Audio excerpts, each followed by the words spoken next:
I'm sorry? What are you doing? What am I doing? Yeah, Recording. I know, but why?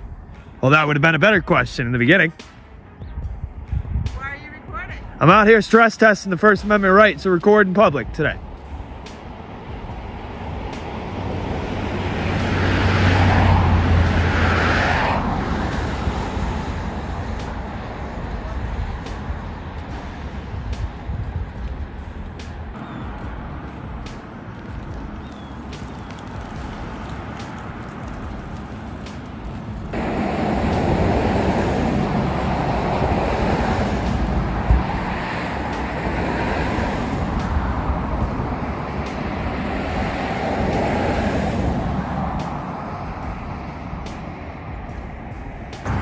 All right, guys.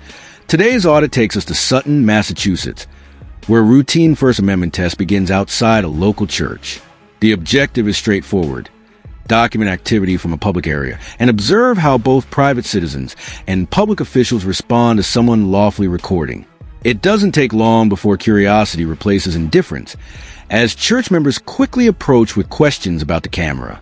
Rather than creating conflict, the auditor calmly explains that the recording is part of a constitutional rights test, setting the tone for an encounter that gradually becomes more intense.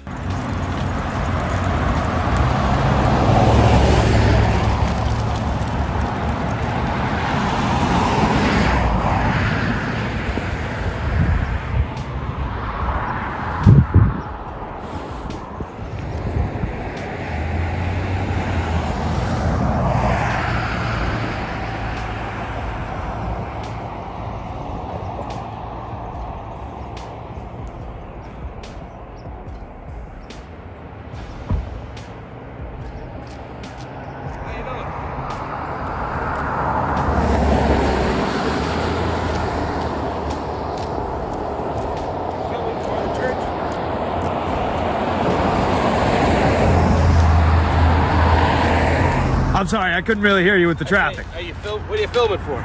Oh, I'm out here filming. I'm stress testing the First Amendment right to record in public here today. Gotcha. Okay, just to make sure. Okay.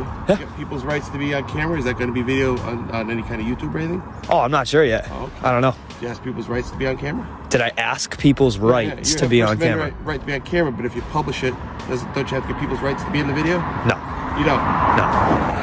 As more people notice a camera, concerns begin to surface about privacy and whether individuals must get permission before appearing in a public recording.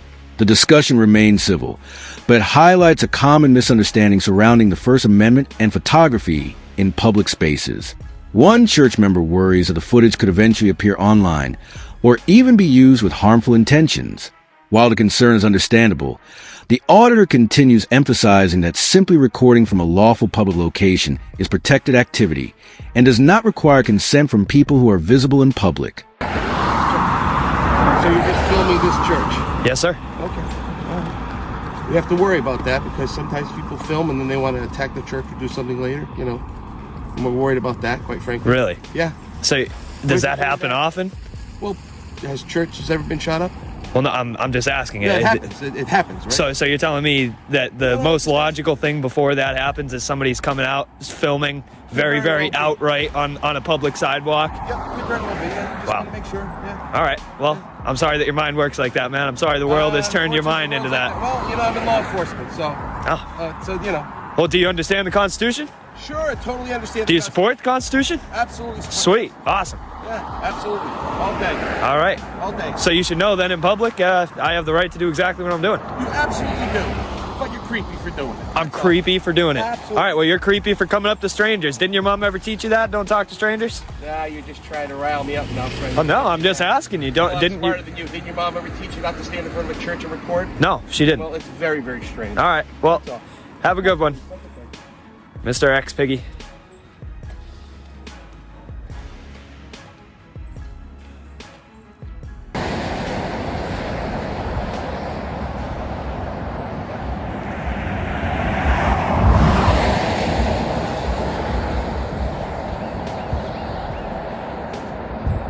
See if this guy, as ex-law enforcement, is going to call the police after fully understanding and knowing what the Constitution says. Let's see if that's what he's here doing today.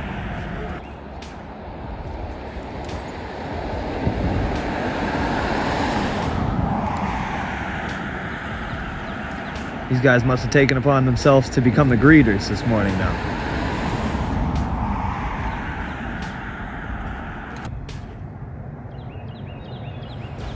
Things take a sharper turn when the conversation shifts toward security and past attacks on churches.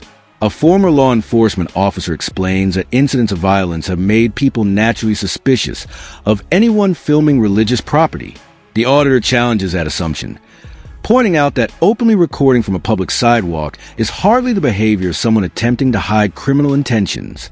Although both acknowledge the importance of the Constitution, the exchange quickly becomes more confrontational, with personal remarks replacing legal discussion before the two eventually part ways without any physical confrontation.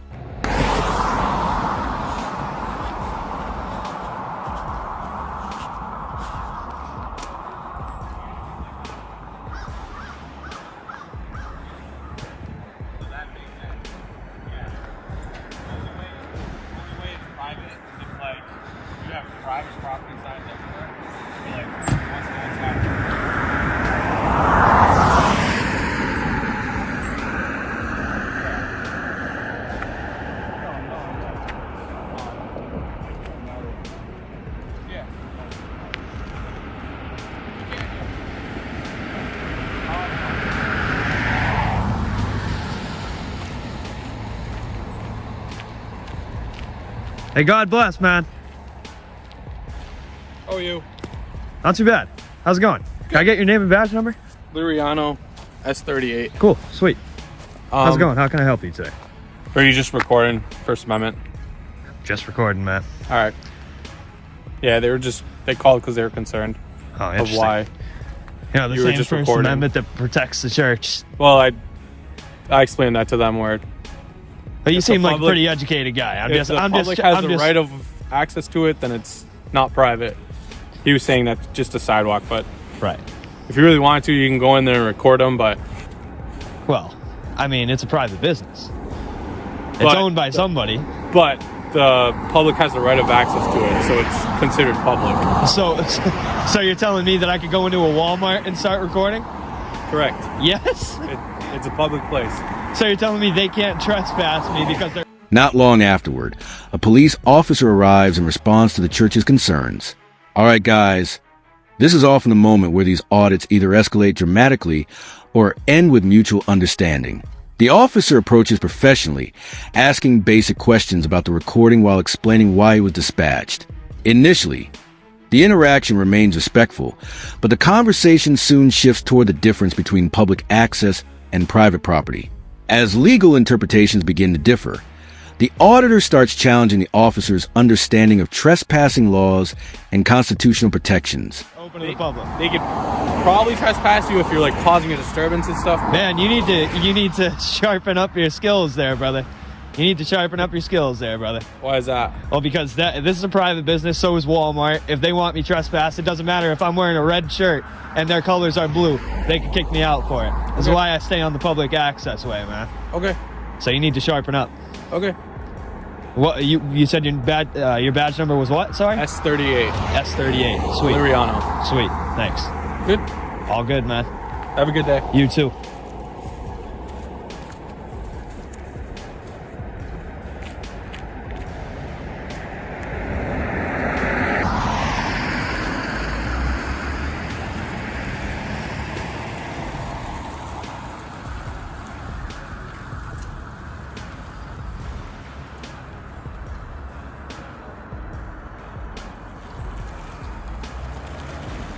The discussion becomes increasingly educational as both sides debate whether businesses that welcome the public automatically become public property.